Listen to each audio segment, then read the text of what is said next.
Halo teman-teman semuanya, selamat datang di channel LS Movie.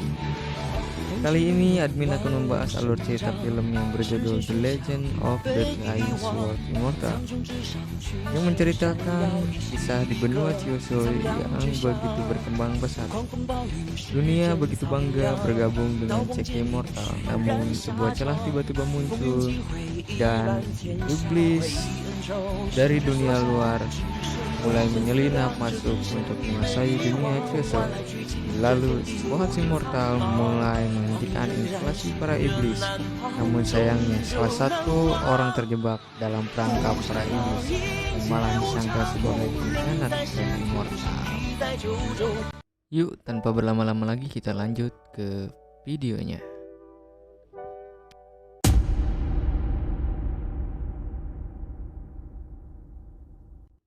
Diawali di sebuah pegunungan Dongpang di belakang.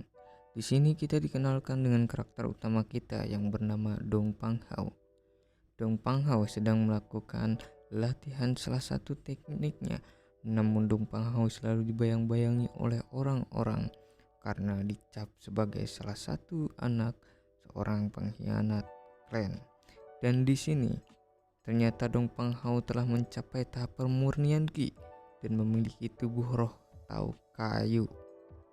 Lalu Dong Panghao mencoba bertekad untuk menjadi yang terkuat dengan harta kuno yang ditinggalkan ayahnya, serta membersihkan nama baik ayahnya, dan menemukannya serta menyatukan kembali sekte immortal untuk mengusir ras iblis dari benua Chiyoso. Scene berpindah ke dalam aula klan Dongpang. Kita diperlihatkan dengan para tetua, dan di sini kita dikenalkan dengan tetua tertinggi dari klan Dongpang yang bernama Dong Pangseng. Lalu ada tetua kedua yang bernama Dong Pangguang dan tetua ketiga yang bernama Dong Pangji. Di sini tetua tertinggi dari klan Dongpang memanggil Dong Panghao untuk datang ke aula klan Dongpang. Lalu Dong Panghao menyanggupi panggilan itu dan scene berpindah ke kediaman klan Dongpang. Tak lama Dong Panghao sampai di kediaman klan Dongpang dan disambut oleh Mukshu. Mukshu memberitahukan bahwa Dong Panghao disuruh ke aula. Tak lama Dong Panghao dan Mukshu masuk ke dalam. Sesampainya Dong Panghao di dalam aula, dia pun memberikan salam dan bertanya apa tujuan tetua untuk memanggil dirinya. Dan ternyata tetua memanggilnya adalah untuk meminta Dong Panghao menyerahkan token kenaikan abadi yang ditanggalkan ayahnya untuk diserahkan kepada sepupunya yang bernama Dong Pang Soyu. So, sedikit penjelasannya teman-teman. Jadi di sini token itu berguna untuk bergabung dengan sekte immortal dan menjadi abadi. Lanjut lagi ke ceritanya ya teman-teman. Namun Dong Panghao tidak setuju akan permintaan tetuanya itu. Lalu tetuanya sangat marah. Di sini tetuanya menganggap bahwa Dong Panghao tidak berguna dan menganggap Dong Panghao biasa-biasa saja, tidak berguna jika memiliki token itu. Tetuanya bilang lebih baik token itu diserahkan kepada Dong Pang Soyu karena dia sudah mencapai level ke-7 dari pengumpulan roh. Terjadi perselisihan di antara mereka. Tetuanya mengancam akan mengungkapkan identitasnya yang dianggap sebagai anak pengkhianat klan immortal. Lalu tetua itu tiba-tiba menyerang Dong Panghao. Dong Panghao mampu untuk menahannya. Di sini Mukshu mencoba menjelaskan kepada tetuanya bahwa token itu memang sengaja ditinggalkan untuk Dong Panghao itu sendiri dan tetuanya tidak berhak untuk mengambilnya. Lalu Mukshu diberikan penawaran oleh tetua. Jika Dong Panghao mau menyerahkan token itu, dia akan merekomendasikannya ke lembah Cold Jade. So, sedikit penjelasan lagi ya.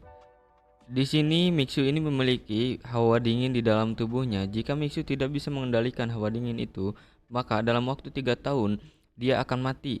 Makanya tetua memberi pilihan kepada Mukshu itu sendiri. So, jadi lanjut ke ceritanya ya teman-teman. Namun Mukshu tetap kukuh. Harapan Dong Panghao untuk bergabung dengan sekte immortal adalah token kenaikan abadi itu. Jika Dong Panghao tidak bergabung dengan sekte itu, bagaimana Dong Panghao bisa membersihkan nama baik ayahnya dan mencapai puncak jalan abadi? Mukshu lebih baik memilih mati daripada menyerahkan token itu. Di sini Dong Pang Soyu bilang bahwa Dong Panghao hanya sebuah pecundang. Dia bilang, apa gunanya jika Dong Panghao memiliki token kenaikan itu? Dong Panghao begitu kesal dengan ocehan Dong Pang Soyu itu.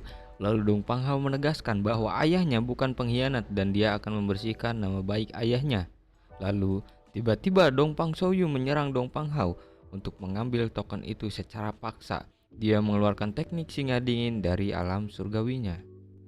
Terjadi pertempuran di dalam aula itu. Lalu Dong Pang Hao bilang, "Hanya itu kemampuanmu yang mau mengambil tokenku." Hanya dengan satu teknik dari Dong Pang Hao, Soyu dipukul mundur dan kalah telak oleh Dong Pang Hao. Namun tiba-tiba tetua tertinggi ikut menyerang Dong Pang Hao dan tetua bilang Dong Pang Hao harus menyerahkan token itu di sini. Tiba-tiba tetua tertinggi ikut menyerang Dong Pang Hao. Tetua itu mengeluarkan teknik tekanan dari surga. Dong Pang Hao mencoba untuk menahan teknik itu dan mengeluarkan segel mantra kekuatan gunturnya, namun teknik itu dapat dimusnahkan oleh tetua tertinggi. Di dalam pertempuran, tiba-tiba tetua kedua Dong Pang Guang menyerang Dong Pang Hao. Untung saja Dong Pang Hao dapat menghindarinya, lalu tetua tertinggi menyerang kembali Dong Pang Hao. Di dalam serangan itu, tiba-tiba muncul kera naga bertanduk satu menolong Dong Pang Hao dan menahan serangan tetua tertinggi. Mereka pun menyadari bahwa kera itu adalah milik dari ketua sekte mereka. Lalu kera itu menuju ke ketua kedua, lalu menyerang ketua kedua dan menghancurkan pertahanan miliknya dan membuatnya kalah telak. Kera itu menuju ke tetua tertinggi. Tetua tertinggi itu langsung mengeluarkan teknik tapak elang surgawinya dan terjadi bentrokan di sana. Tiba-tiba muncullah ketua sekte klan Dong Pang yang bernama Dong Pang Xiong. Ternyata ketua sekte itu adalah kakek dari Mixu sekaligus kakek dari Dong Pang Hao itu sendiri.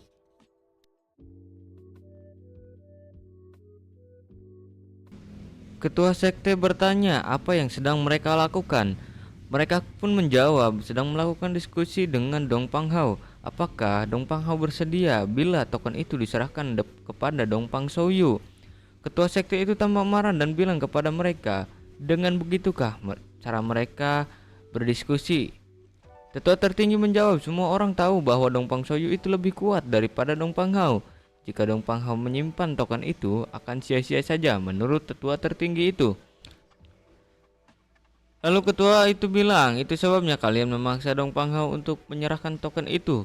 Dan di saat dirinya keluar, ketua sekte bertanya, apa kalian yakin bahwa Soyu lebih kuat daripada Dong Pang Hao? Tiba-tiba Soyu ikut ke dalam pembicaraan dan dia mengelak bahwa jika dia tidak berbelas kasih kepada Dong Pang Hao, kemungkinan dia tidak akan selamat. Lalu ketua sekte menjawab, bukankah kau yang telah menyerang Dong Pang Hao pertama kali? Soyu nampak kaget. Ketua tertinggi masuk ke dalam obrolan lagi dan bilang bahwa jika Soyu memiliki tokennya, dia bisa bergabung ke dalam sekte immortal.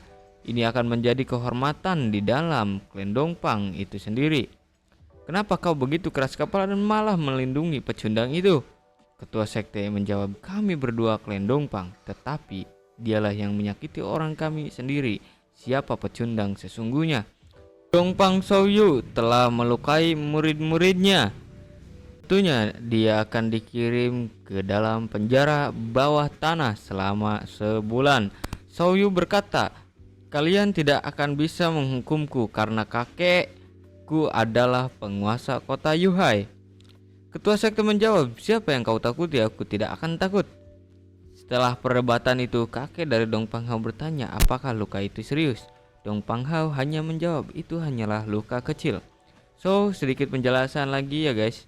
Ternyata Dong Pang Hao ini masih menyembunyikan kekuatannya karena menurut kakeknya mereka itu bukan tandingan dari Dong Pang Hao.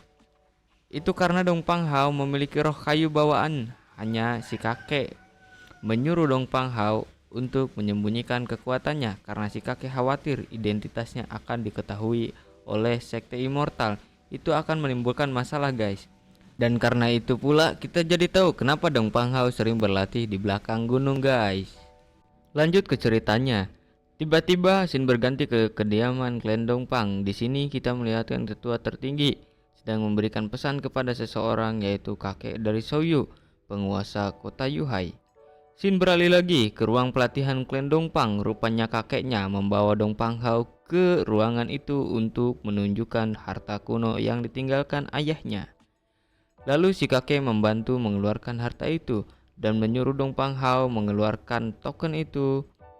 Ternyata token itu membuka salah satu pintu dari ruangan pelatihan itu. dan ternyata pintu tersebut menuju ke dalam ruangan istana bawah tanah klan Dongpang. Lalu si kakek memberikan sebuah kotak yang ternyata kotak tersebut berupa token yang dapat memanggil Sword Immortal dari sekte Immortal Taiyi, dan dia adalah teman baik ayahnya Dongpang Hao. Oke, sedikit penjelasan dulu ya guys. Ternyata dulunya mereka berdua telah bekerja sama berkali-kali untuk membunuh ras iblis. Dan di sini Dongpang Hao bertanya ke kakeknya mengapa ayahnya meninggalkannya token itu, apakah dia tahu dia akan mati. Kakeknya pun menjawab, ya karena ayahnya telah mencapai tahap keabadian tertinggi. Di dalam pikiran ayahnya, dia merasakan ada yang salah sejak ibunya meninggal di dalam pertempuran pemusnahan iblis. Dan ayahnya bertekad untuk membunuh semua ras iblis dan melindungi dunia. Lalu Dongpang Hao menjawab, di dalam menghadapi iblis, ayahku tidak pernah mundur. Kakeknya menjawab, satu-satunya kekhawatiran ayahmu adalah dirimu. Oleh karena itu, ayahmu meninggalkanmu di klan Dongpang. Untuk hal yang lainnya, biarkan ayahmu yang akan memberitahukannya. Aku akan keluar untuk melindungimu. Dongpang Hao menyadari bahwa kotak yang diberikan kakeknya mengandung aroma ayahnya. Dan benar saja, nampaknya jiwa dari ayahnya keluar dari kotak tersebut. Lalu Dongpang Hao bertanya, di mana ayahnya sekarang? Tiba-tiba scene berubah di bagian dari klan Dongpang. Begitu banyak kapal-kapal yang mendatangi kediaman dari klan Dongpang. Lalu episode 1 pun selesai. So, gimana guys menurut kalian? Apa yang akan terjadi di luar dari klan Dongpang itu? Siapa dan ada apa kapal-kapal itu? So, segitu dulu ya guys video dari Mimin. Jangan lupa tekan tombol subscribe-nya dan nyalakan loncengnya agar ketika Mimin upload videonya lagi kalian tidak ketinggalan guys. Oke, hatur nun. Assalamualaikum warahmatullahi wabarakatuh.